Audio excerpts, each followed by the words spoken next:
pembelajaran spiritual yang kita lakukan, ya. Segala praktek meditasi yang kita jalankan,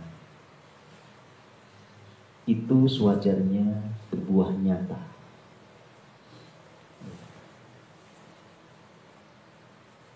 pada diri kita di dalam keseharian kita.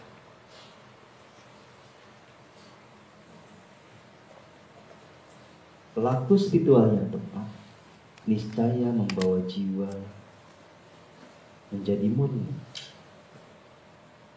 Jiwa merealisasikan segenap kualitas ilahi. Hati kita ditransformasi menjadi hati surgawi yang selalu konsisten di dalam kasih murni, konsisten di dalam kedamaian dan kebahagiaan sejati. Dan tubuh yang mewadahi jiwa ini juga menjadi selaras. Penanda keselarasan itu adalah tubuh menjadi sehat. Semua selnya, semua sarafnya, semua organnya bisa berfungsi sebagaimana mestinya, sesuai dengan rancangan agung dari Tuhan yang Maha Pengasih.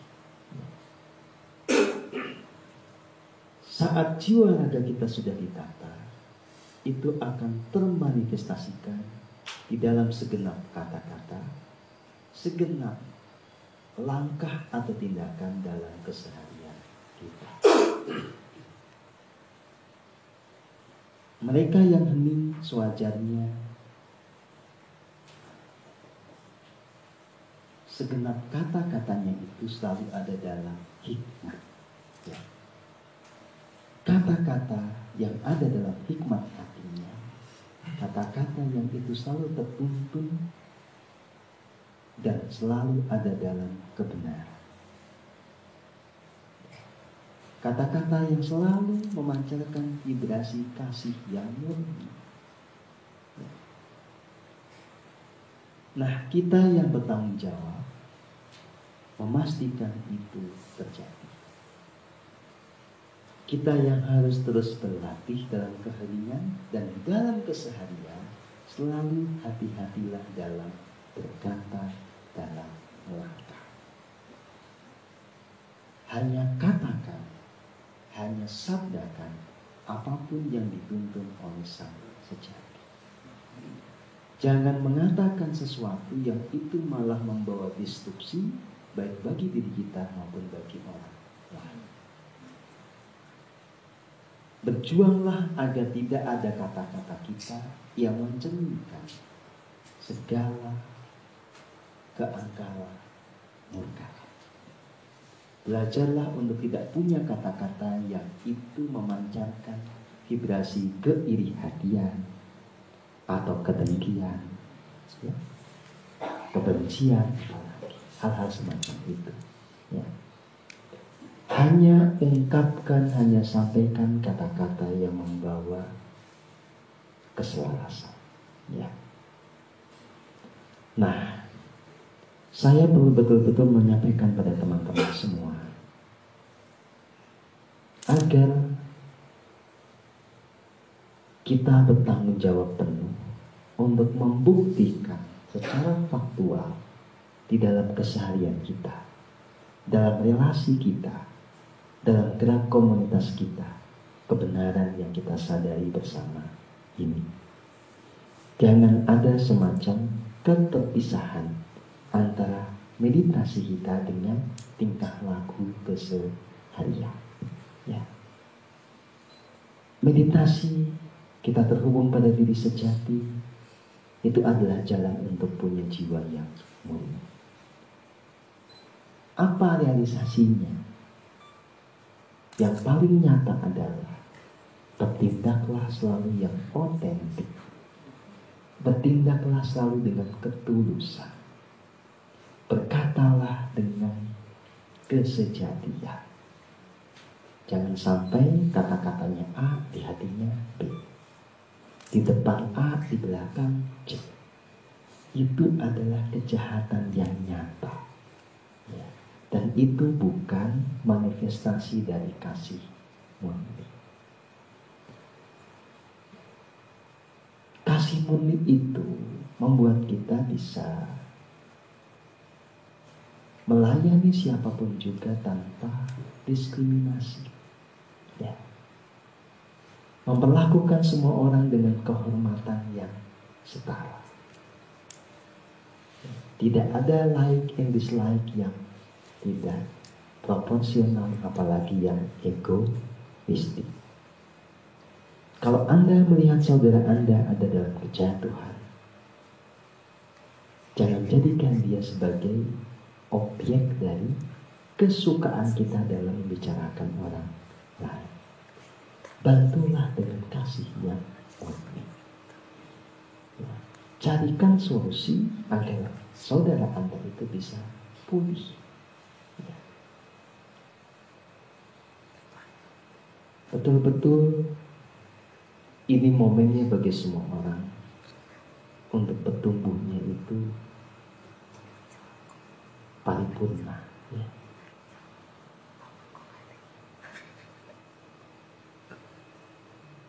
Dalam segala hal kita harus sama-sama berjuang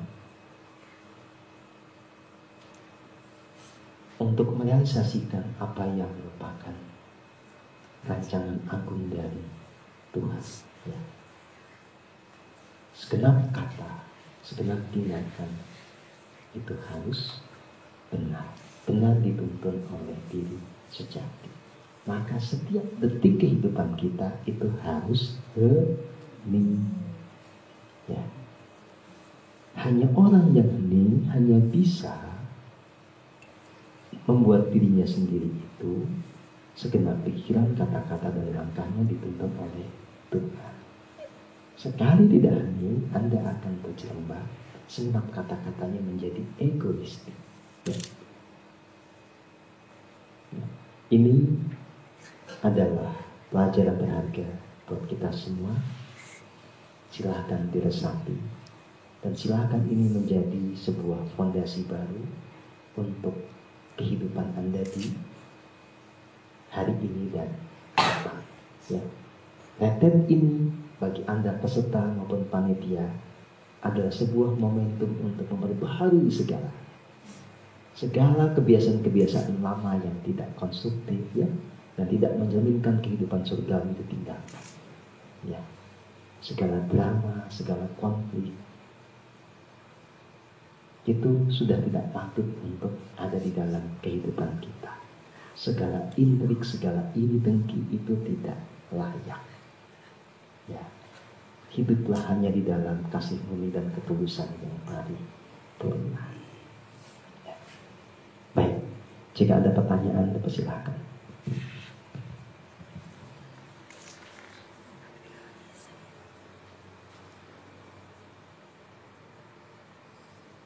Halo. Habiskan kopi. Kalau saya tanya lagi bosan. Boleh. Oh iya. Hai Mas Guru, Rahayu semua. Nggak pengen tanya sih, cuman pengen sharing karena tadi dapat satu pemahaman yang katanya seru. Sharing aja. Tadi masih nyambung sama apa yang Mas Guru bilang. Jadi segala apa yang kita lakukan ke tubuh kita pasti kan membuat tubuh kita tuh maksudnya lakukan semua dalam keheningan, maka nanti kan tubuh, jiwa dan raga kita akan dipulihkan, akan sehat. Tadi selalu, karena emang dari kalau pengalaman saya sendiri beberapa minggu terakhir emang bandel banget masalah makan dan nggak jaga tubuh gitu, maksudnya nggak olahraga, nggak mendengarkan apa yang dari dalam gitu. Tadi dikasih tahu bahwa suruh sayangi tubuh kita sendiri gitu, apapun yang keluar dari dalam, panduan apapun itu, masalah makan, aktivitas apapun, semuanya itu dilakukan memang tertuntun gitu. Jadi kalau misalnya kita pada jam, misalnya nih yang konkretnya misalnya jam makan, oh lapar, kita dengerin kan tubuh kita, oh lapar nih, ada sinyal lapar, oke kita makan. Pada saat kita makan, bukan karena kita lapar jadi kita ambil semuanya, yang penting kita kenyang. Jadi pada saat kita ngeliatin makanan di depan, lihat yang kira-kira, oh ini cocok nih, kalau nggak pengen ngambil jangan diambil walaupun kita lapar, misalnya gitu. Jadi emang benar-benar dengan apa yang dalam, termasuk segala perkataan yang tadi Mas Guru bilang, segala perkataan yang kita keluarkan tuh seharusnya konstruktif bukan destruktif. Termasuk kita yang sakit misalnya, kita misalnya perut kita sakit banget, aduh kenapa ya? Pada saat kita ngerasain gitu boleh kita ngerasain karena itu memang muncul ada rasanya. Tetapi setelah itu kita nggak boleh banyak untuk mengeluh. Misalnya pada saat kita sakit, kita rasain aja sakitnya ini kira-kira kenapa ya gitu. Dan sayangi badan kita dengan cara kayak jangan banyak, aduh perutku sakit gitu sih ya, jangan banyak mengeluh, tapi sayangi dengan maaf ya kalau tadi aku salah makan, aku salah untuk ngambil keputusan, harusnya aku nggak makan ini tapi aku nggak nurut misalnya gitu, jadi perutnya sakit. Jadi harus tetap berkata-kata yang konstruktif walaupun kita merasa kita udah salah gitu. Jadi harus tetap aku minta maaf kalau aku udah nggak menyayangi tubuh aku sendiri, nggak menyayangi aku sendiri. Jadi nanti kedepannya aku akan mengikuti apa yang tubuhku ini butuhkan, bukan yang tubuh aku inginkan gitu. Jadi emang raga pun selaras, nanti jiwanya pun akan selaras dan bolak-baliknya seperti itu. Jadi tadi itu aja sih pesan yang didapat yang aku dan disuruh untuk di-sharingkan. Makasih banyak Mas Guru. Iya, terima kasih Cinta. Jadi penanda bahwa kita betul-betul semakin spiritualis adalah segala langkah kita itu tertuntun oleh Tuhan. Ya. Tuntunan Tuhan itu muncul dari relung jiwa. Dimengerti di dalam keheningan. Ya. Dan itu memang sewajarnya kita praktekkan mulai dari hal-hal yang paling sederhana. Saat makan, ya kita dituntun sama Gusti, yang kita makan itu apa yang cocok buat badan. Praktisnya ya misalnya ya karena kita prasmanan gitu ya, ada macam-macam. Ya kan nggak mesti semua. Ya. Kalau memang di sini nyuruhnya ya cuma sebagian. Kalau di sini nyuruh semua diambil ya diambil. Jadi begitupun itu betul-betul mengikuti tuntunan Tuhan. Ya. Pakai baju, ya. Itu kan hal sederhana. Tetap apalagi dalam hal-hal yang lebih kompleks. Ya. Termasuk kita ngomong ke diri sendiri, ke orang lain itu sebetulnya prinsip dasarnya dilarang ngawur. Harus selalu kita mengikuti tuntunan dari Tuhan. Itulah yang akan menjaga kita di dalam kesatuan agung, terbebas dari segala celah yang membuat jiwa kita terjatuh. Ya, terima kasih Sinta. Silakan Mas Johan. Ya, selamat siang. Pertanyaan yang pertama tentang apakah takdir dan nasib itu ada? Nasib dan takdir. Nah, yang kedua, pertanyaan selanjutnya dari itu, sebenarnya boleh nggak sih kita ini ngakalin atau merubah? Misalnya nih, seperti kita dapat transit, bakal ada bencana, misalnya tsunami. Terus ya, karena kita udah dapat, jadi dengan segala daya dan upaya kita ya berusaha untuk supaya kalaupun jadi korbannya seminimal mungkin. Pertanyaannya, kalau kita sendiri yang bikin gitu, itu sebenarnya malah dapat karma nggak sih? Atau kita ini lagi maksain takdir gitu? Sekian dan terima kasih Mas Guru. Saya nggak tahu lagi yang terakhir.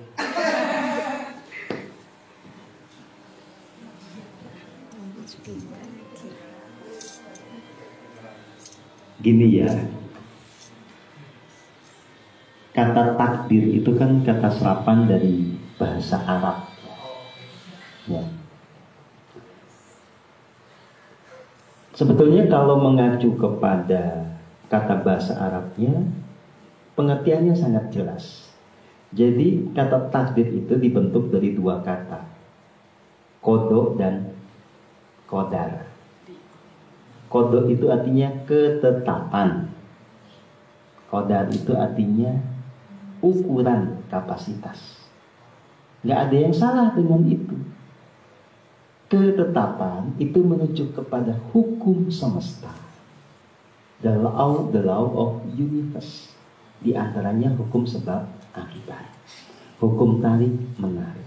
Semua jiwa, semua manusia itu terikat oleh hukum sebab akibat ini. Kalau Anda begini, hasilnya begini. Kalau Anda memilih ini, dampaknya ini.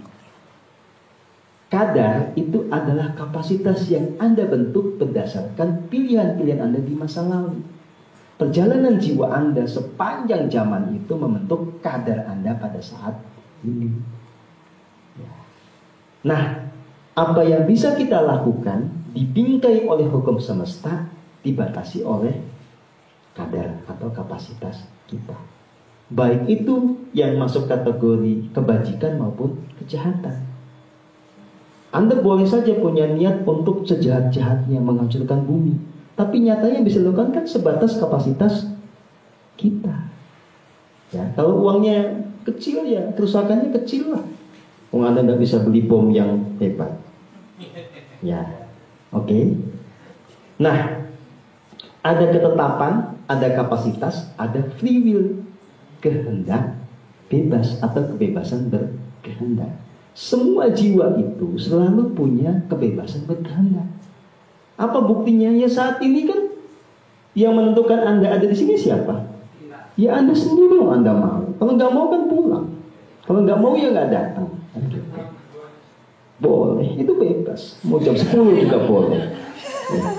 Nah, apapun yang kemudian itu kita putuskan kan kita yang bebas memutuskan itu. Tetapi yang bisa kita lakukan pembatasnya apa? Ya kapasitas kita. Kita mau pulang nih, pengen pulang tapi kagak punya ongkos kan ribet juga. Nah, nggak punya ongkos itu adalah kapasitas. Kenapa nggak punya ongkos? Karena tindakan Anda di masa lalu membuat Anda jadi miskin, gitu loh. Ya. Nah, hasil dari tindakan apapun nanti pasti ada buahnya, membentuk nasib. Ngerti? Ya. Nasib itu keadaan saat ini. Apakah kapasitas bisa berubah? Ya bisa. Apa yang telah kita lakukan di masa lalu berbuah di sini, tertera di DNA, masuk ke dalam chip, diberesin. Maka kita akan terlahir sebagai manusia dengan kapasitas yang baru. Yang tidak berubah itu cuma hukum semestanya.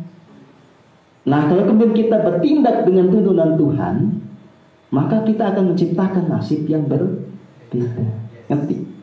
Jadi bukan begini. Orang memperkosa, aku sudah memutuskan dia memperkosa. Orang maling, aku loh Tuhan yang membuat dia maling. Bukan begitu. Dia maling memperkosa itu adalah hasil pilihan bebasnya. Dan sesuai dengan kapasitasnya. Dia memperkosa tapi burungnya putus nggak bisa juga. Ya, loh iya kan? Gitu. Dia mau maling tapi bodoh ya ketangkep. Nah, hasil dari tindakan dia nanti memberi dampak. Ya, maka jangan memilih tindakan yang dampaknya itu Anda tidak suka menerimanya.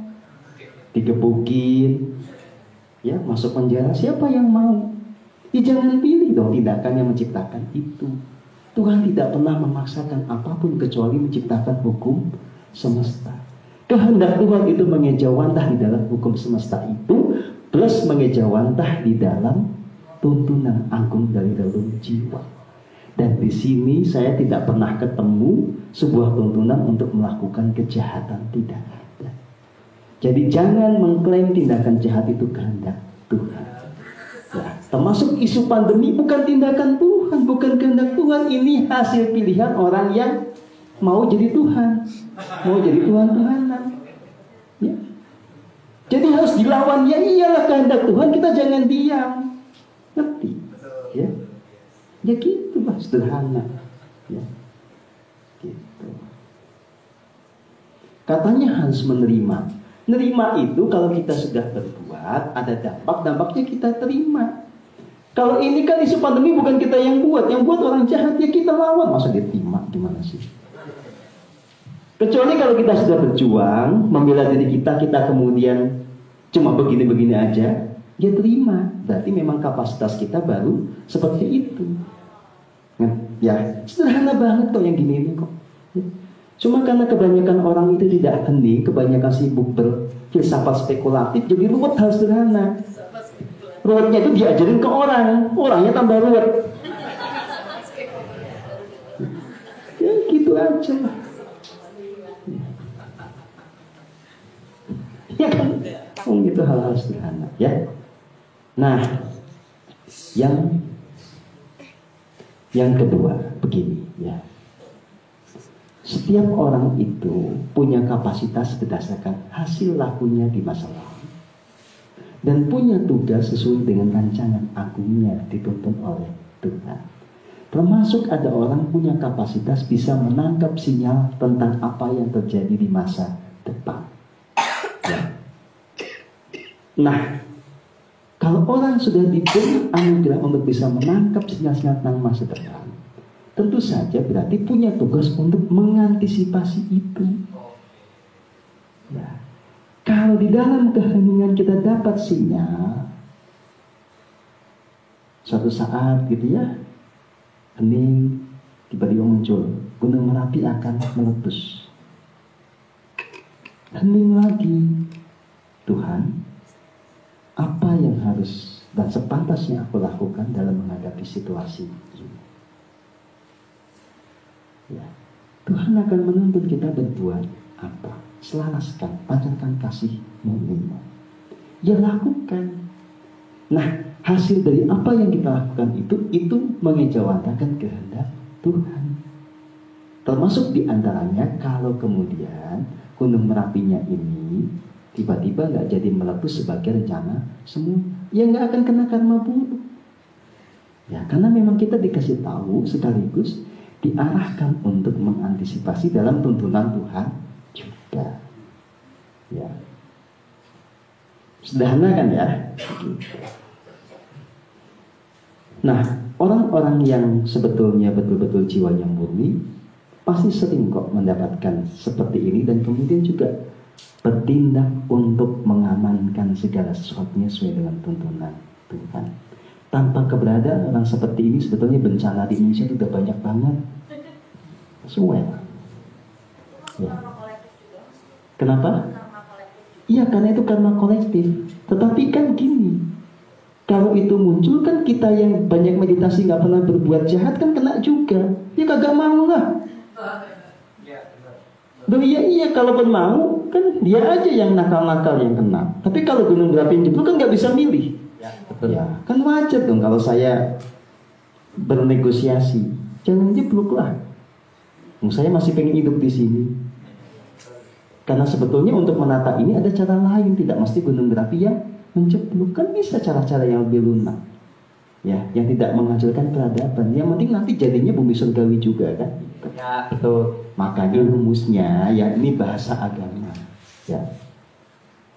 Maksudnya sering diungkap oleh orang-orang yang berpegang teguh kepada agama, gitu ya. Sebuah tempat itu tidak akan mendapatkan azab Tuhan kalau masih ada orang yang betul-betul tulus murni jiwanya. Itu maksudnya. Ya.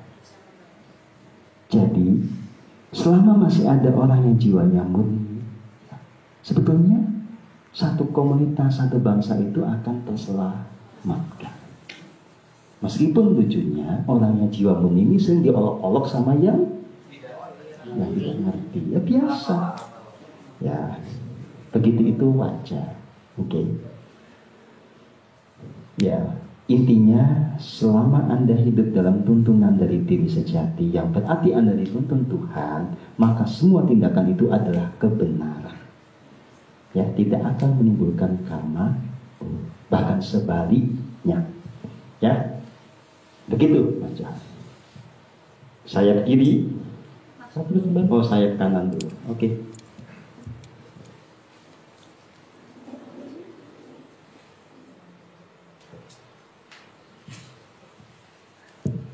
Rahayu Mas Guru, rahayu semuanya.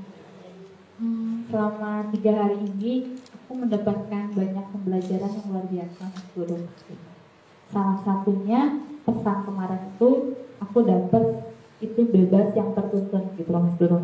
Ketika dapat pesan itu ya aku biasa sih rasanya. Cuman hari ini aku dapat pembelajarannya gitu loh Mas.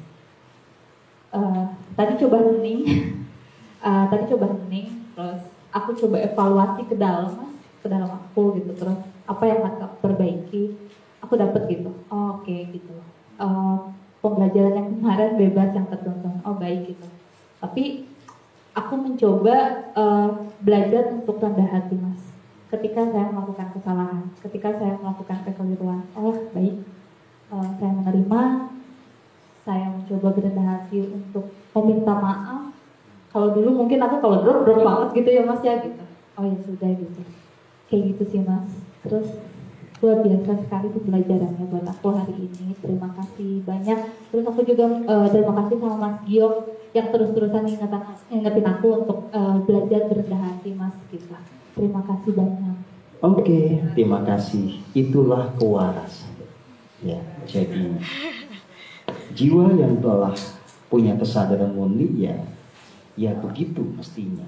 Ya, jadi kita ini kan merdeka. Maksudnya tidak lagi terkungkung oleh konsep dogma apapun. Tetapi merdeka itu beda dengan ngawur. Kita itu merdeka untuk melakukan apapun yang selaras dengan tuntunan Tuhan. Bukan merdeka untuk melakukan apa yang kita mau. Kalau bebas melakukan apa yang kita mau, namanya ngawur. Itulah pangkal kejatuhan. Ya. Nah, salah satu hal yang betul-betul membuat terus bertumbuh, ya cuma satu itu. Segenap langkah saya ada dalam kesatuan dengan kehendak Tuhan. Saya selalu dituntun dan minta tuntunan dan dituntun. Dan saya tidak pernah yang namanya tidak setia. Tuhan bilang apapun saya jalani, walaupun kata orang itu salah. Walaupun dalam konsep manusia yang umum itu akan menentukan citra saya nggak peduli. Ya, gitu ya. Kan ekstrimnya yang tadi. Atau kapanpun saya pernah omongkan ya, saya disuruh dugem, saya dugem. Padahal itu kan berbahaya. Coba kalau pas dugem ketemu murid, loh Pak Guru kan malah dugem gimana? Loh kamu juga ya kan saya murid. Pak Guru kan guru, nggak boleh dong. Ini khusus buat murid. Iya boleh, atur. Ya. Gitu loh ya. Itu cuma contoh ekstrim tentang bagaimana kesetiaan itu harus dijalankan tanpa pertimbangan yang bersifat untung rugi, baik terhadap isi kantong maupun soal citra. Nggak penting dah sudah. Lakukan apapun kalau itu membuat kantong Anda berkurang isinya. Kalau itu Tuhan tuh jalani aja. Jalankan juga apapun yang itu terkesan akan meruntuhkan citra Anda. Nggak penting gitu citra. Ya. Yang pasti kalau Anda setia, Anda akan diselamatkan. Udah gitu aja, simple hidup itu gitu loh ya. Gitu. Nah, hanya kita semua akan berproses. Karena clarity atau kejenihan terkait dengan tuntunan Tuhan ini juga bertahap.